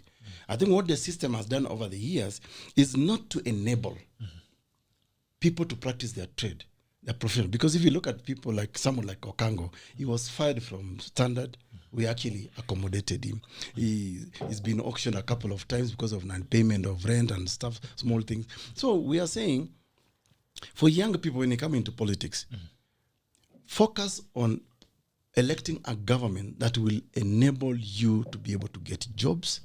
Not this kind of government of Jubilee now that even lied to our Standard 1 children from 2013 that will give them a laptop, that will create 3 million jobs every year, that will build a stadia, in a place called Kimarin, Wapi, all those places. So that is the unfortunate thing about it. But listen, I want to tell him, we have since relaunched Punguza Mizigo. You can actually go online today and you will still sign it. It's www.punguzamizigo.org. And you'll .org. And you'll still be able to sign it. And for us, we are not giving up because the burden on governance on Kenyans is a reality. And it's something that we really need to tame. Because we need resources for other things like health. And one of our reasoning, our rationale was, look at the pandemic. Even from the pandemic alone, we should be able now to learn, to draw lessons why we really need a bill like Punguza Mizigo and not BBI. Because look at the health sector. Today, our health facilities are collapsing. You are not able, people die waiting to be treated. What hospitals now do for you, Bitok, especially private hospitals, for example, if you're an accident victim, God forbid, you are bleeding, they will just administer first aid. The next thing they'll be asking, do you have insurance? How will we pay? Deposit. People have died waiting to be treated in this country. That's not the kind of Kenya we want. And that's why for us at Punguza Mizigo, we are really pushing to ensure that in every ward of this country, let's even have a hospital. Okay, which will really serve people. But that's what's being fought. It's not me. They can try and fight me politically. By the way, I never stopped practicing my law. Yeah. That's actually what pays for my bills, my legal practice. I don't depend on politics. And for me, this thing of Punguza Mizigo for me is a mission for me. I will not stop it. It doesn't matter. They think they are fighting me politically. They're actually wasting their time. Okay. You know. All right, so Punguza Mizigo, daktari amesema merudi www.punguzamizigo.org. www.punguzamizigo.org. We've been driving it for several months now, so you can go and sign up. Or you can put in your signature www.punguzamizigo.com. Let's see Njaya sign, because once you sign Njaya, you will actually get a certificate. The way we are protecting the system, and you can see, let me tell you, Bitok, why it's so easy to be fought in this country. You know, when I started Punguza Mizigo, people were really saying that, EKURU, you can't do this. Who is this? Who is bringing this bill? And again, going back to the question of law, since we're talking about Sheria Wiki Hii, you see, in this country, even as you practice your political rights, which are actually guaranteed under Article 38 of the Kenya Constitution, it seems that when you, a EKURU AUKOT, son of a nomadic pastoralist, proposes, for example, an amendment to this kind of benefits the country, the people who think they own this country or have been in the political limelight for a long time even want to suffocate you from exercising your own political right. Because I was only exercising my political right, even my constitutional right. And in fact, Bitok, at the risk of sounding, arrogant, which I'm not, but I participated in the writing of this constitution. I know the negotiations that went behind. I know the compromises that we made. I know how we could have made this constitution even much better. You know? And when we wrote this constitution, we are not saying it was a perfect constitution. A responsible constitution builder, Bitok, will ensure there are mechanisms in the constitution to enable people in the future to review them or even to amend. And that's how we came up with Article 255, 256 on parliamentary initiative, and 257 on popular initiative. So, if I can praise myself kidogo, so if there is one person here who actually knows what is wrong in this constitution, where to change, actually I can say I know it very well because I was there. All right. David Akero, good morning. Pitoka, happy to see President EKURU AUKOT back. South Africa kuna chomeka kwa sababu hawakupunguza mizigo. Shadrach Sheria give I5 to Thirdway Alliance for failing a candidate in Kiamba, even if they didn't get it, but they have tried. Unlike ANC and Wiper Party and Kanu bure kabisa. 2022 tutapunguza mizigo. Shadrach Sheria nakuona asante sana. Aaron, I can see you, Aaron. Kibet Aaron, Grace Kamau, Nikondane Bitok. Good morning. Good morning to you, Grace Kamau. Good to see you this morning.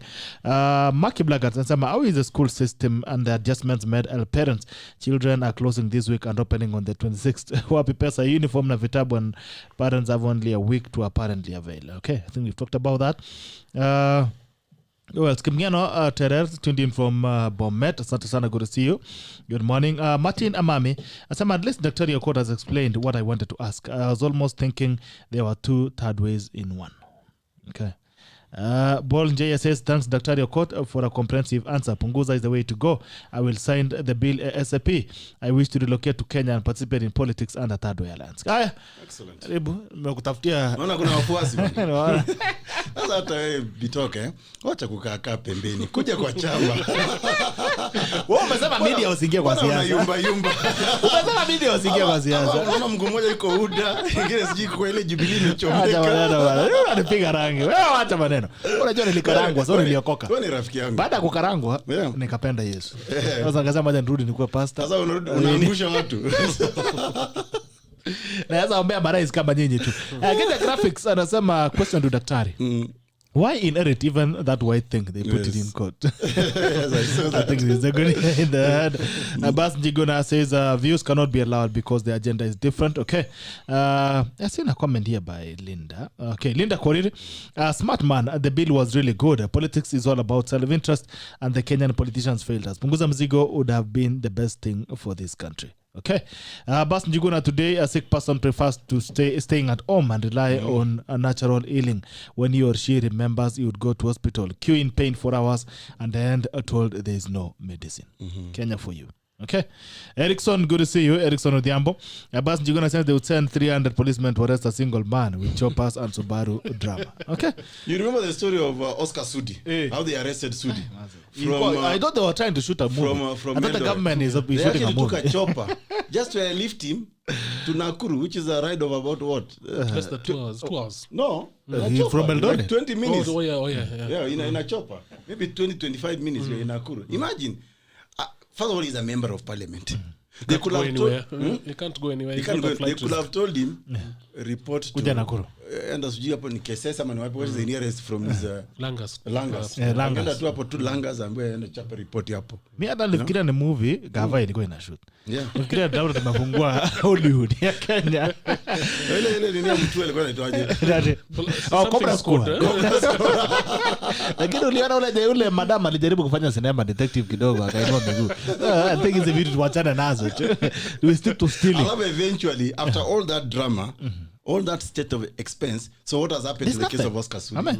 Nothing. But imagine today to hire a chopper, you know, the very minimum is about it's about what? Even about like 1,700 US dollars USD per hour. Per hour. Yeah. So you can imagine that chopper, and that's you paying by That's our taxes. That's our taxes. And then the men on the ground. You know, unajua lazima wapatiwe allowance because walikuwa wametoka sijui Nakuru ama wapi, wengine wametoka Nairobi. Yote ni allowance. So kitu ni kazi pia. Ni kazi. Unajua one of the most lucrative businesses in Kenya today, the most rewarding jobs is to investigate corruption. Wow. When you investigate corruption, hapo unajua kuna unga. Unajua unakata kitu. Kwanza kwa wale watu ambao wameiba mamilioni, hawajatoa mamilioni, hawajatoa hesabu kamili. Ai. Unasema tena alafu tupunguze. Wale wana investigate, wanacheka tu, unajua tu hapa.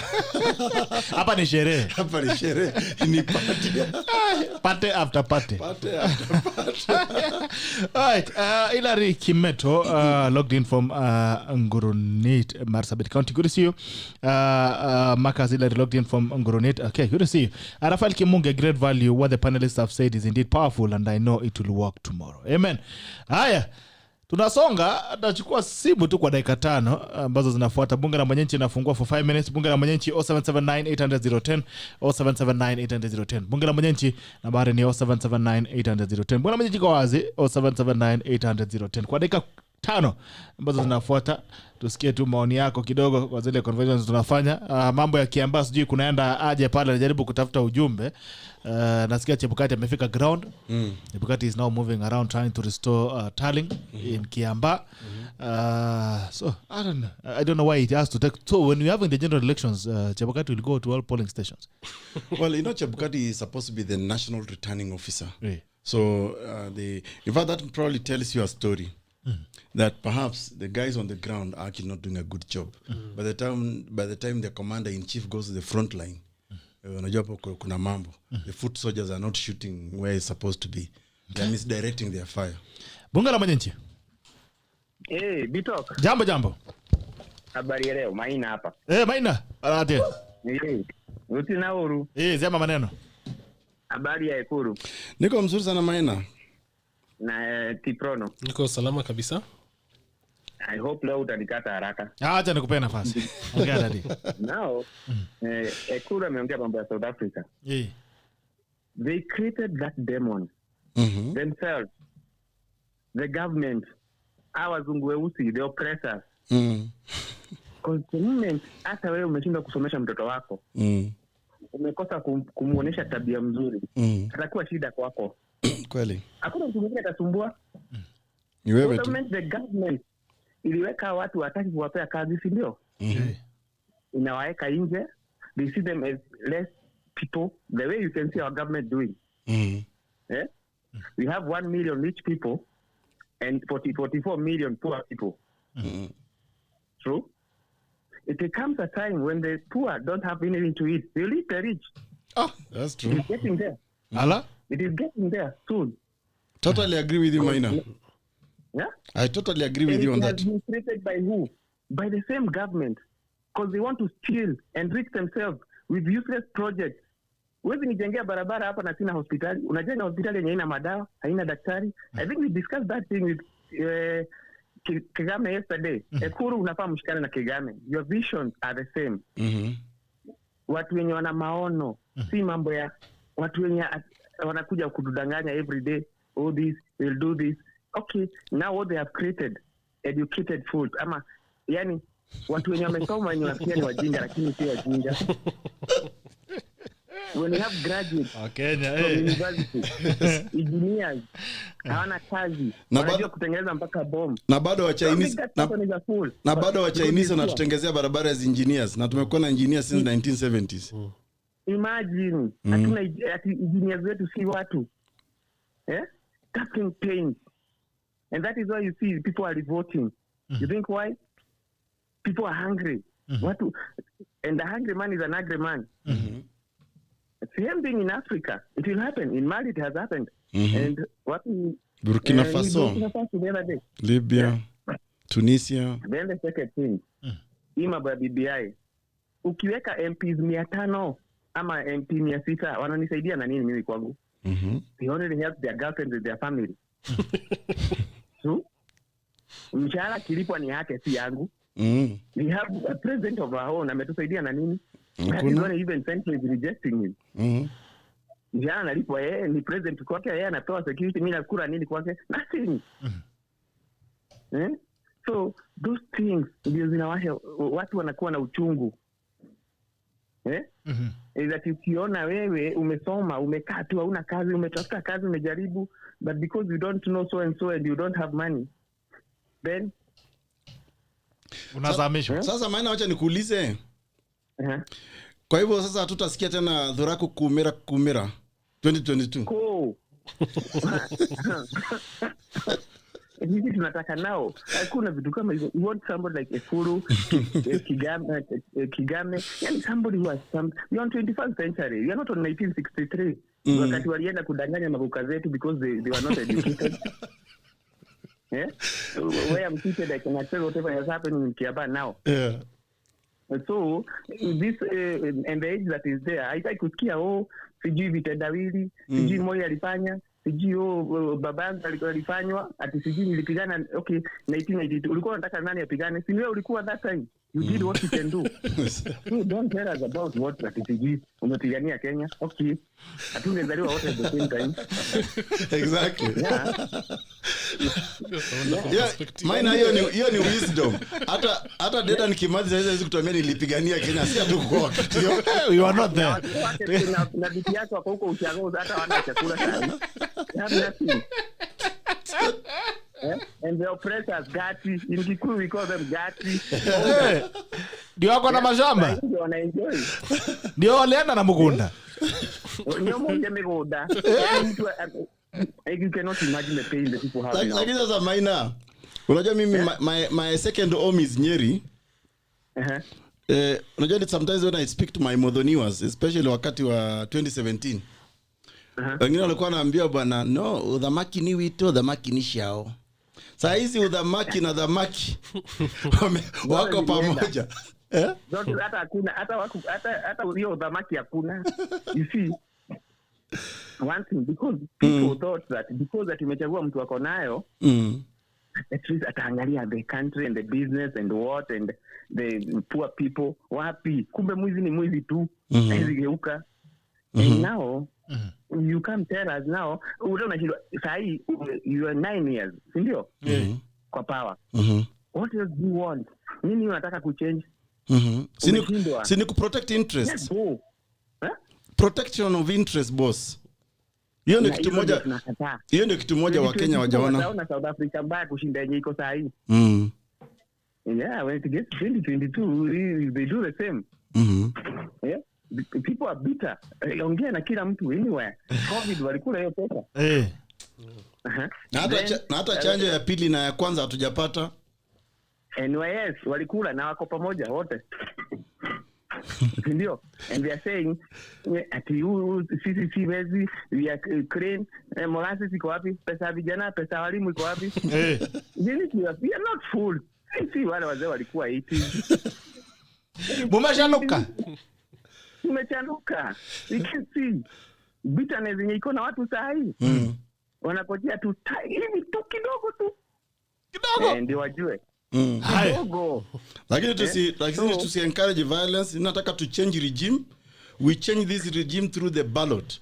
Tusikwe kama South Africa, violence haitasaidia. Alafu unajua mambo ya violence au watu wako na monopoly of weapons. Nasema we need a ballot revolution. You see, the problem is, if my vote and my will of the people has been set by other ways, hiyo ndio inaletanga hizo. Yes. Si kitu ingine. Because ninakwambia, if my will imekuwa diverted by few people who sit on the top there, wao ndio wana decide who is. You had that told the other day. Talking ati wao ndio wanajua president atakuwa nani. I'm even surprised people are listening to a guy like Atuli. He's a fool. Old fool. Who thinks that you're a fool? Asante sana ndugu yangu. He's a fool who is fool. Asante sana lakini. Thank you Maina. You're bitter.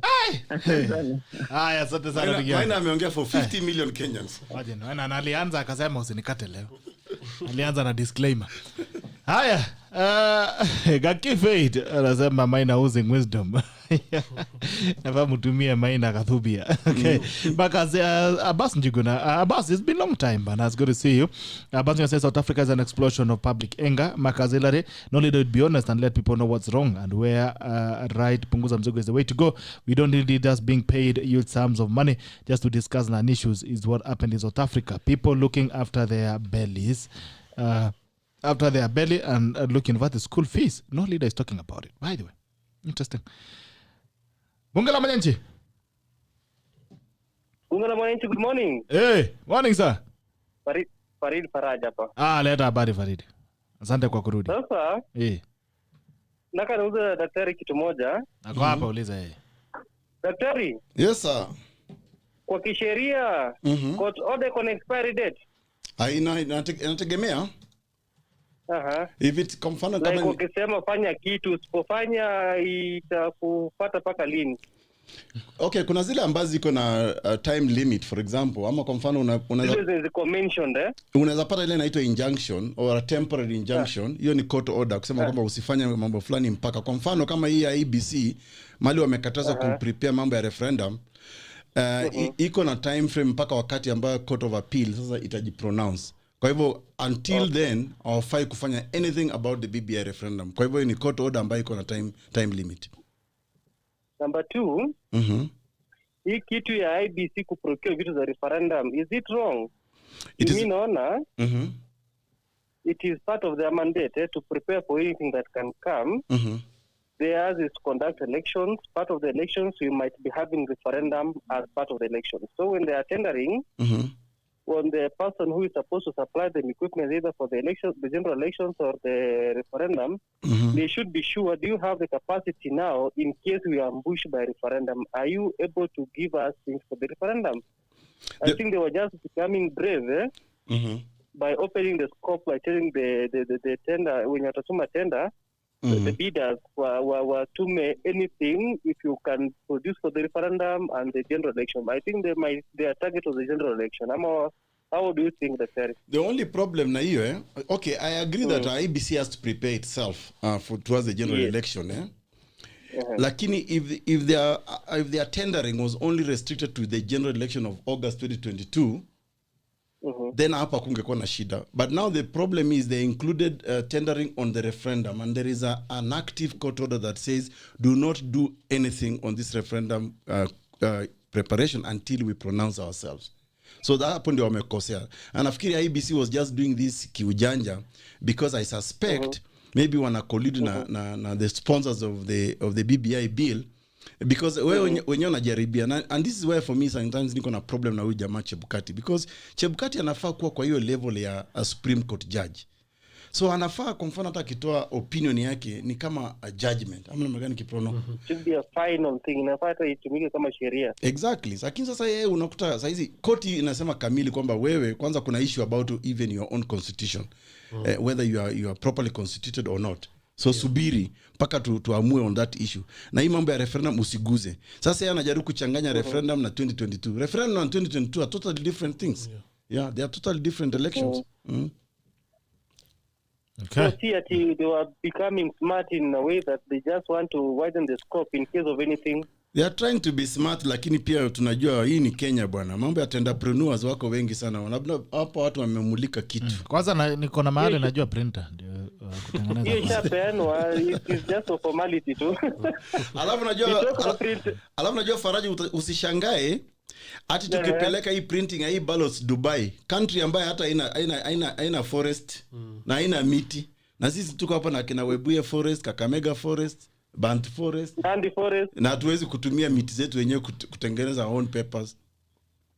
But what really happens it is that we don't believe in ourselves, number one. Number two, we are not giving ourselves kickbacks. You see, na hiyo tenda ikienda hivyo, kuna mamilioni mtu atakula mahali. So wewe ukiambia uprint hapo kaangwara hapo printers yako au utapewa ile mamilioni anataka. It is not all about printing, it is about what somebody is gaining from that printing. And then maybe that's the question for walipigwa vita. And that's why maybe Faraji, then we need to ask the question, Then do we even need then this ballot in the first instance? Kama tunajua the mischief behind it ni kwamba watu wanataka kugawana tu pesa, because every time election iko utasikia kuna mgogoro. Sasa utasikia kuna watu wameenda kotini, by the way, to stop your tendering because of financial interest. Kwa nini tusiende even electronic? Can you imagine in Kenya today, Faraji, 25 million Kenyans are using Safaricom smartphones. 25 million. We have 19.6 million at the last count as voters. So why can't we just go electronic? So that we lazima serikali koroge uchaguzi ndio watoe rais wenye anataka. Kitu wananchi wanataka. Lazima koroge, so they will use their own avenues ndio waweze kumanipulate the elections. They cannot allow you people to be so transparent. That is why the server, unasikia server wanasema leta Kenya, but hiyo kitu ya server I really doubt. They really want it to be somewhere that they can manipulate, and if they ask to produce, they cannot produce. Hiyo ndio shida tu. And I think kisheria kabisa Chebukati anafaa ikuwe kwa ofisi. If the court can tell you fungua server, you are not opening, you are just buying around time, sijui nini. Mimi ningekuwa wakili. Ningekuwa nimepetition, nienda hapo milimani niseme Chebukati atole, because the court cannot tell you open the servers. Now you're telling us that it is a different time in France and in Kenya. Tuambie France wafungue tu mchana yao, sisi tuipate usiku yetu. The only difference, kama saa 6 usiku you can wait. The only difference is in 2 hours tu. Hata kama hiyo 2 hours ukifungua saa 4, sisi tuko saa 2 asubuhi huko. Sisi tuko tukiamka tutaona. Itapata tu, hata kama utafungua saa 2 hiyo saa 12 tutakuwa tushaamka. Kama kiambaza the whole night. So I think ningekuwa na kisheria kidogo kwa akili tu hapa. That is a case ningefile hapo mbaya sana. No, but Faraji, you don't need to be a lawyer kupendekeza mashtaka yote ama malalamiko yote kotini. Hata mwananchi wa kawaida anaruhusiwa kisheria. In fact, anybody. Wanapiga technical knockout. Wanakuambia hizo source of information sijui nini. Unajua lazima sheria, unajua lazima unaipamba na kizungu mingi. Daktari atakusaidia na kizungu. Wewe kuja tu na kesi. Tuko na kizungu. Source of information sijui why, sijui quota tikola ngoa sijui nini. Kiasi nitaka tu kizungu mingi. The verb before the noun. The verb before the noun and the pronoun. He's acting for the noun after the noun. Sasa this is also big English, so ningekuwa na uwezo mimi ningepetition that I cannot really allow you failed us at the first round. You want us to entrust with another election at the expense of our own happiness. If the sub was opened to join like Jubilee Lipigwa, we are going back to a repeat election. But Faraj, it looks like you are speaking on behalf of somebody who claimed that election was stolen, But that person is now happy and is in government. Yes. No, not really. I am speaking for the future generation, in that I want elections. Yes. Kama mtu amepigwa akubali asubuhi tu amepigwa. Rather than you see now hata yeye kiamba wamehesabu uchaguzi mbaki only a single polling station, unapiga kelele unapigiwa like 1,000 plus votes. Wana postpone counting. The polling station yenyewe iko na 250 votes yenye wamekast. Unashangaa, is it really voting? If this thing was to be transparent, like ikisha postiwa kwa IEBC portal, kila mtu ako naye. You see, like Ichumbi was announcing elections as hiyo kiamba. Like 6 hours, hata IEBC ajifika penye Ichumbi alikuwa amefika by saa 3 usiku. So to IEBC na tupe kila Mkenya Akuwa returning officer. But there is it. Lazima tukue na moderator. Sawa, mbona daktari asahau katiba yangu tafadhali nitakumbusha hapa Sawa nikumbushe. DEMAS. You know, in countries like Norway, the Ministry of Interior inafanyanga elections, and they have never had what do you call them, petitions. So ingekuwa Matiang'i ndio returning officer. Can you imagine? Hi. Paul Njay amesema, I've always said and believe Jubilee and NASA are two sides of the same coin. I think we need to join hands, and especially we in diaspora, and support the likes of AUKOT to do an Obama for Kenya. Korir Matthew, the bitterness and the losing up on the government was shown yesterday in a different way, and that is the voter turnout. Don't you think that it was so low? And what do you think the turnout was low? Don't you think the turnout... Okay. All right. Ni wananchi wanazungumza. Balozi Eric Majaguri, CU Secretary, if you aspire to get a unye gava appointment job and you aren't related to a dynasty or close cronies, the overriding and most important trait you must have is to persistently and relentlessly abuse two main beneficiaries of the excellent the rate of Zaki Nuthia and Pauline Njoroge. Okay. But you're going to call from Mr. Above is what we prevents opening of the servers for reasons best known to himself. The candidates or the competitors would be the same who would win the tenders to supply the materials. Hi. Marcus, they own all the fatherland in Kenya. Munguza Mzigo is our perfect BBI. The bottom-up idea is what sweet the Wanjiko. Okay, guys. We funga kiosk. In 5 minutes, I want to give you each a rejoinder. I'll start with you, DEMAS. I think it's high time that our institutions rise up to the occasion, that we give them certain functions to do. If that happens, this country will undoubtedly rise. People get to positions and forget that they are there for the people of Kenya, and now start working for themselves and for other interests, which we must find a way to remove them or to avoid them from getting there in the first place. Okay. All right. I have one last person on the call. Bunga la Manyenche. Umeniweka sana bwana. Wewe bwana ndio bado kupiga simu, ulikuwa wapi? Napiga simu wewe, nasikia tu kizungu inaongelewa hapo na shangae. What is happening? Nilikuwa na DEMAS alikuwa anaongea kidogo. Niambie. Habari ya leo. Chonjo. Salamia EKURU na naitwa KIPRONO. KIPRONO. DEMAS. Yes. Sasa naona mambo iko shwari.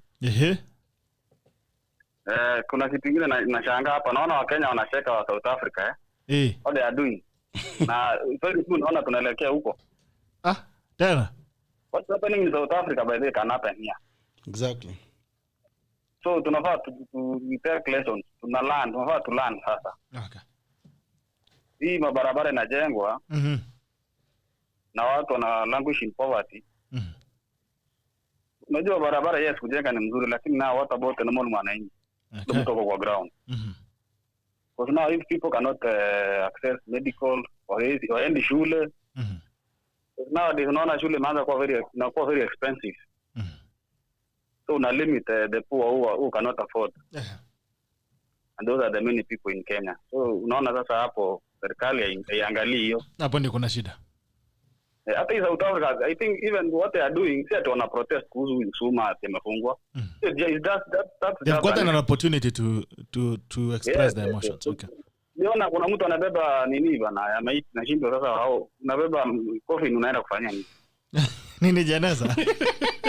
Bana nitanga. Hiyo kitu ilisumbua na shindo hao nao. Labda anajitayarisha. Mtu anasema bwana kikiumana nisikuwe na gharama. Sasa wewe nakupeleka mpaka unasema aje tu nimaliza gharama zangu polepole. Unajua kuna mtu alisema mnichangie tu pesa ya mazishi nikule ndajipanga nikikufa. Hadi achangie pesa ya mazishi. Pesa ya mazishi kule saa hii. Atajipanga akikufa. Sasa hakuna haja ya kuchangia maiti. By the way, there's some wisdom hapo. Yes sir. So Kenya, the Kenyan government should taking notes. Ambassador huko sio wanafanya nini? Angekuwa na advice Kenya zaambe now. Kitu inaendelea hapa, msipojipanga pia itafanyika Kenya. Kitaumana. Because those guys, so kuna a lot of infrastructure, kuna the best everything. Yes. But now people are still doing it zingine za old age. So I think alafu hii issue ya Kiambaa nashangaa bana, hii IEBC ni kitu gani bwana? Yaani election moja inakaa ina take how many hours? Inaelekea sasa 72 ni kubaya. Lakini nasikia Chebukati yako area. Chebukati, yu mtu si bwana anafanya nini IEBC? You can be sure kuna kitu anakaranga hapo. Unajua hii delay elections ndio inafanyanga Wakenya pia wanapigana. Kwa unaweka watu sasa. Kila mtu anaanza kukaranga vitu zake. I saw this guy Gariri Njama na storm Tallying Center. Esu. Ameinua meza bwana. Na hiyo ndio meza tulikuwa nayo peke yake IEBC. Polisi wako hapo wanamwangalia tu. Wanampereza. Bala jamaa yuko pingu. Sasa wana supervise commission of crime bana, no offenses. That is very wrong by the way. Kabisa. Haya. That is very wrong. Sawa bro. And I think sawa, asante sana. Enjoy weekend. Yeah. Tuonane Jumatatu tusongeze hii mazungumzo. Kabisa. Thank you. I appreciate. Haya, daktari. Sasa mimi nataka kufunga kiosk with a story. Juzi I was just driving at I was late to get home and so I drove beyond curfew hours. And I was stopped by policemen on a roadblock. So I stopped. Tukaanza kuchapa story. Kaambia mambo namna gani, kazi vipi? Anasema mdosi bwana, hali ni mbaya, sijui nini. Anyway, na baridi ya Nairobi. Yeah, baridi ya Nairobi. We talked at length. So me, I decided to try and understand how the police feel. And for me, this is, I will call now the state of the nation. So anyway, we spoke with these cops, just like 5 of them. Kachapa story. Akaniambia vile mambo mbaya, hope nyinyi bwana mtabadilisha nchi nini. So nikamuuliza lakini uko stationed wapi? I will not mention the station because nasikia siku hizi police wanakuwa victimized ukiongea about their problems. But anyway, aliniambia wanaishi huko side za Ngong. Lakini alikuwa hapa Kilimani, around Kilimani. Nikamuuliza basi sasa Ngong, kwani wawezi tumia polisi kutoka Kilimani police ama Kileleshwa ama Mudhangari command this station ama even Kibra? Akaniambia sasa how the system is. Nikamwambia sasa unaishi Ngong ama unaishi huko around Kilimani? Akaniambia Kilimani mkubwa, you mad? Kichwa chako ni mzuri kweli. Ati niishi Kilimani? Nikamwambia kwa nini huwezi ishi Kilimani? Kaambia sasa nitaishi Kilimani na nalipwa ati 9,000 house allowance. Wow. That's a cop in Kenya. In Nairobi. Anapatiwa 9,000 Kenya shillings for house allowance. Wow. Ajaongeza chakula, huyu ni mzazi, ako na watoto, labda kuna watu wanategemea huko nyumbani na kila kitu. So you can imagine if people in government like this are suffering and they have got a salary and they're employed. And these are the people. So me, I wondered myself that this cop is probably giving security 24/7 to some member of parliament, to some minister, to some PS, who all take maybe home about 1 million Kenya shillings at the end of the month. Pia walipatiwa car grant, patiwa house allowance or whatever. So it really made me think hard about the inequality in this country. And that when things happen, even the cops might be part of it. We saw in South Africa, a policeman, I don't know, I'm sure you saw, a South African police officer actually looting. And he was taking basic things, toilet papers, nini, machakula. Amejaza gari yake shopping, basically. A policeman. And he wasn't apologetic about it. I think... And that is South Africa, it's worse here. That's South Africa. And the policeman in South Africa is better paid than the police in Kenya. So when I had this, and by the way, and she, this cop told me, but that anaweza kupatia payslip yangu, hakuna kitu naficha hapo, hakuna siri. Uangalie tu wewe mwenyewe. Ambe nyinyi kama mtu tusaidia kubadilisha mambo katika hii nchi kitaumana. And that is the reality. And the people in charge of this government and this country do not want to talk about these real stories. This real story is not just about the common mwananchi. It's even the people, the law enforcers. And that's why, I say, I can tell you, some of them told me, by the way, hata tukiwasimamisha, sisi we are very reluctant to take you to arrest you guys, to take you to the police station. because mkifika police station simtaongea na wadosi kwa na sisi tu tunakaukiwa. So hata afadhali niongee tu na wewe hapa nimalizie. Mimi hata staki ati alikuwa mimi hata usinionge. In fact mimi I produce of course my so tunajua nyinyi tunajua wewe ni nani, wewe ni essential service, lakini sisi hatutaki ati uongo kwako. Lakini hali ya maisha ni mbaya. AUKOT. Tusaidie tukuchangia nini rent. And by the way, we can laugh about it, but it's actually the reality. The reality. Even our policemen, our public servants are actually suffering. Only a few people in this country are actually living a comfortable life. And for me, that's a danger. That's a danger we must fix going forward. Otherwise, what we are seeing in South Africa could be like a Christmas party here in Kenya. And Johan Kriegler warned us in 2017, 2008. He said, when he released the report on, after the election, he said that if we don't fix our electoral system, what we witnessed in 2007, 2008 will look like a Christmas party. Wow. And that's the time when we lost 1,200 Kenyans, at least those that we know. And 650,000 were displaced to become IDPs and some refugees. And that's what he warned us. Let's fix Kenya. Or you guys, 2007, 2008 will look like a Christmas party. TJRC ko hapo. And you see, this is one, KIPRONO, this is one of the things that us guys have been saying at Thirdway Alliance Kenya, through Punguza Mizigo. We're saying we don't need another BBI, because BBI started with something called, let's establish what ails this country. We're ready now. And we wrote a letter, a very lengthy letter to Kenya. We listed about 13 reports, including TJRC, the Kiumi Commission report, the Kriegler, the Waki, Philip Alston, all those reports, and the Ndungu Commission on Matters Land, CPEF, all those. And we say, this is exactly what it's like. Why are these reports gathering dust? And really, Kenyans must demand for those reports to be implemented. KPBI ni ujinga tu. Because kama saizi that we are allocating 14 billion to a referendum we do not even know, to a referendum that is even divided this country more than united it. Na unasikia treasury na wanasema we are broke.